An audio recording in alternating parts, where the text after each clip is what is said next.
Muitas pessoas têm tido seus sonhos destruídos pela falta de confiança absoluta em Deus. A Bíblia está repleta de exemplos de grandes sonhos cumpridos para a glória de Deus. Encontro com a Palavra é um programa escrito pelo Dr. Dick Woodward e narrado por Pastor Edson Bruno. Ouça e descubra verdades que lhe ajudarão no seu dia a dia. Com você, Pastor Edson Bruno.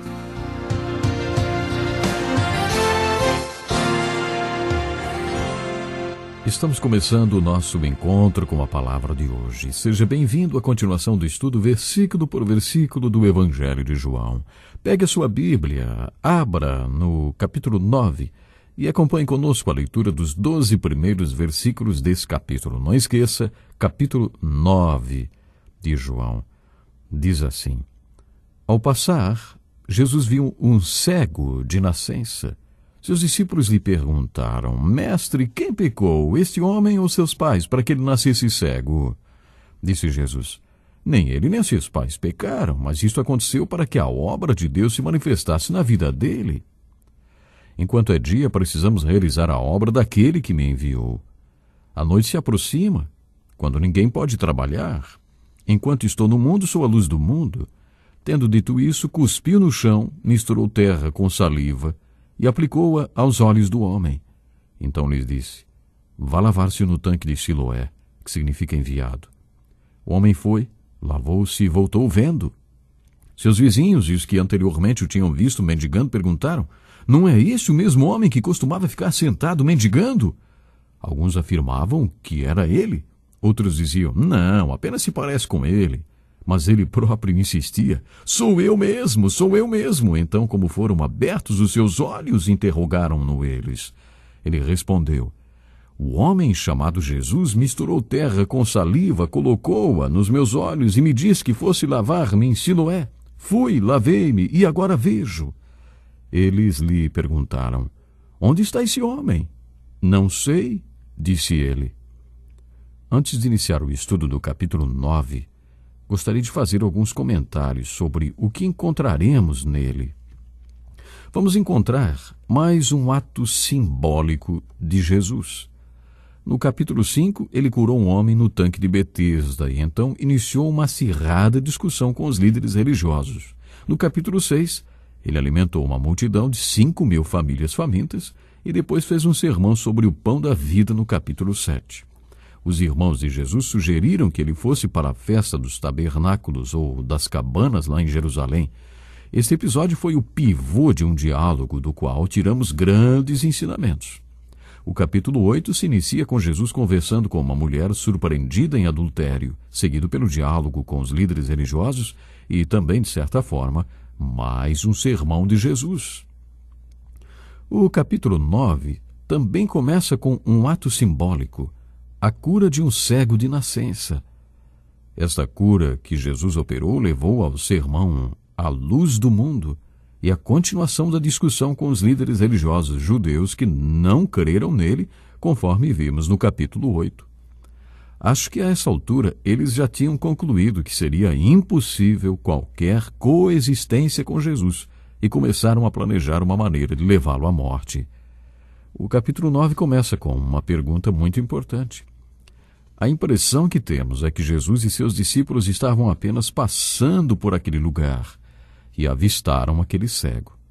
Aí então os discípulos fizeram a seguinte pergunta a Jesus: Mestre, quem pecou, este homem ou seus pais, para que ele nascesse cego?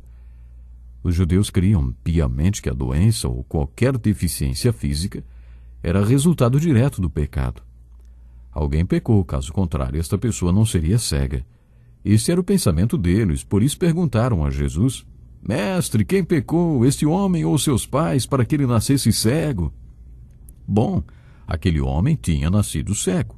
Quer dizer que havia algum pecado na vida dos pais, que teriam sido castigados através da cegueira do filho. Assim era o que pensavam. Mas ainda hoje existem pessoas que pensam desta forma. Mas a resposta de Jesus caiu como um bálsamo. Jesus disse: Nem ele, nem seus pais pecaram. Seria difícil entender que a cegueira daquele homem era resultado de pecado. Os velhos rabinos acreditavam nisto. Eles acreditavam que um bebê poderia pecar dentro do ventre de sua mãe antes de nascer. Milhões de pessoas hoje acreditam na reencarnação e que qualquer infelicidade desta vida pode ser consequência de vidas passadas.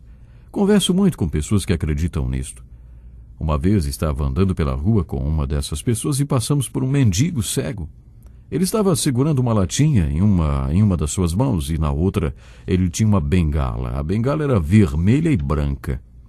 Talvez aquilo servisse para nos indicar que ele tinha sido da Gestapo na última encarnação.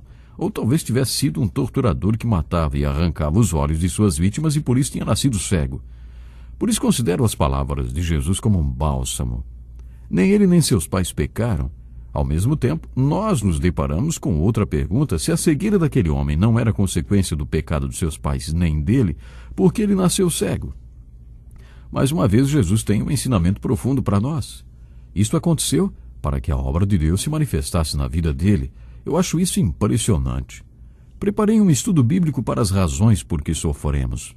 A Bíblia apresenta várias razões por que Deus permite o sofrimento na vida do homem, e principalmente do seu povo. Acho que foi justamente neste ponto em que os amigos de Jó erraram ao tentar consolá-lo. Eles também achavam que o sofrimento de Jó era resultado de pecado. Não era nada confortante para Jó ouvir que toda aquela infelicidade lhe ocorrera por causa de pecados em sua vida. Acho que até Jó pensava isto, mas ao mesmo tempo não conseguia aceitar que todo o seu sofrimento era causado por pecado em sua vida. Ele foi constante em afirmar que era justo. Ele tinha tanta certeza de sua integridade que questionou até a integridade de Deus por permitir tamanho sofrimento em sua vida. Mas seus amigos estavam convencidos de que o sofrimento era sempre resultado de pecado. De acordo com as Escrituras, antes do pecado entrar no mundo não havia doença, nem morte, nem suor para ganhar o pão e outras coisas. Por isso podemos dizer que a doença, a morte e tantos problemas insolúveis entraram no mundo como resultado do pecado. Uma das razões bíblicas por que o povo de Deus sofre é a consequência do pecado. O salário do pecado é a morte. Existe outra frase que já citei várias vezes em nosso programa e que se encaixa nesse contexto. Esta frase é de Robert Louis Stevenson. Ele diz: cedo ou tarde todos experimentarão seu banquete de consequências. Às vezes este banquete é muito amargo. Às vezes o banquete de consequências é o resultado dos pecados na vida de um crente. Mas nem sempre este é o caso. Às vezes a razão por que Deus permite o sofrimento na vida de uma pessoa é justamente por causa do que Jesus falou no capítulo 9 de João. Isso aconteceu para que a obra de Deus se manifestasse na vida dele.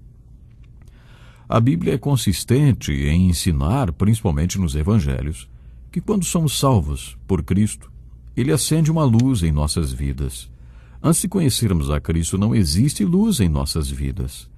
Agora que o encontramos, temos a sua luz. Jesus falou sobre isso no Sermão da Montanha, no capítulo 5 do Evangelho de Mateus. Somos exortados a que, onde estivermos, devemos brilhar a luz de Deus.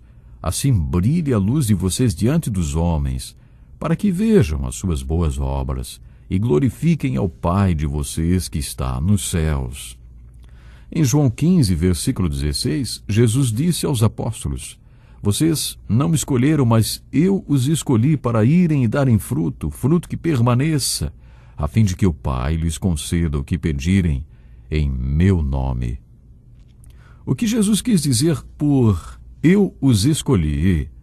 A palavra grega usada aqui, ela sugere a ideia de estar estrategicamente posicionado, como um general posiciona suas tropas no campo de batalha para conquistar um objetivo específico.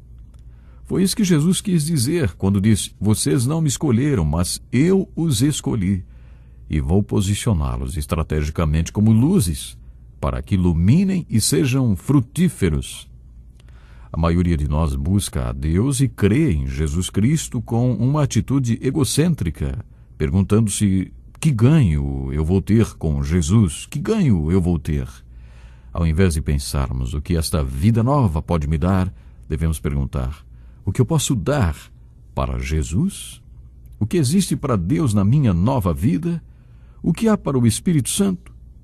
como tudo isto pode glorificar a Deus? Temos um ensino muito profundo aqui.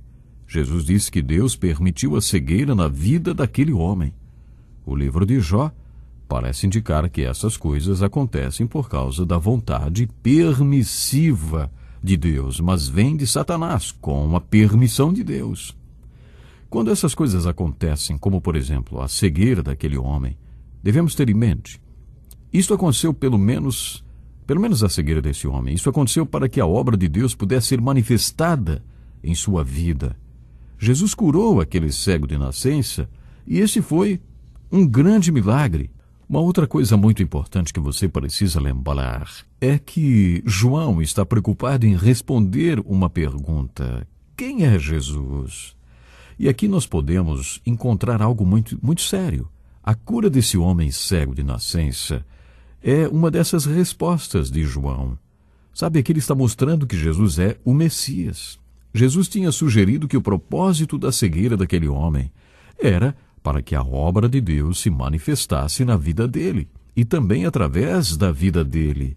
E ainda acrescentou esta declaração impressionante sobre a obra de Deus nas nossas vidas. Enquanto é dia, precisamos realizar a obra daquele que me enviou, porque a noite se aproxima, quando ninguém pode trabalhar. Você já percebeu como Jesus era obcecado pela obra de Deus? Procure observar com que frequência Jesus menciona a obra de Deus. O capítulo 4 dá a entender que Jesus estava eufórico para conversar com uma mulher samaritana. Jesus até mandou os discípulos comprarem comida na cidade, que depois ele nem quis comer. Jesus pareceu estar transbordando de alegria porque a mulher tinha encontrado a água viva. Ele tinha feito a obra de Deus, ajudando aquela mulher a encontrar a água viva. E nesse contexto, Jesus fez a seguinte declaração: a minha comida é fazer a vontade daquele que me enviou e concluir a sua obra. Sabe, tudo isso é um grande exemplo para todos nós. Estamos nós também eufóricos para fazermos a obra de Deus? Em todo o Evangelho de João, encontramos referências à obra que o Pai queria que Jesus fizesse. No capítulo 5, Jesus declarou que sua obra era uma prova de que ele era quem alegava ser, o que se ajusta a este milagre do capítulo 9, a cura de um cego de nascença. Mas eu tenho que parar por aqui, porque o tempo acabou. No próximo programa nós vamos continuar a estudar o capítulo 9 do Evangelho de João, se Deus quiser. Então, programe-se e esteja conosco outra vez. Que lição importantíssima! Obrigado, pastor Edson Bruno. Prezado ouvinte, coloque em prática o que você ouviu aqui. Sem dúvida, sua vida será grandemente abençoada. Este é um estudo escrito pelo Dr. Dick Woodward, na voz do pastor Edson Bruno. Escreva-nos e solicite o material. Nosso endereço é Encontro com a Palavra, Caixa Postal 2011, CEP 89201-970, Joinville, Santa Catarina. Até o nosso próximo encontro com a Palavra.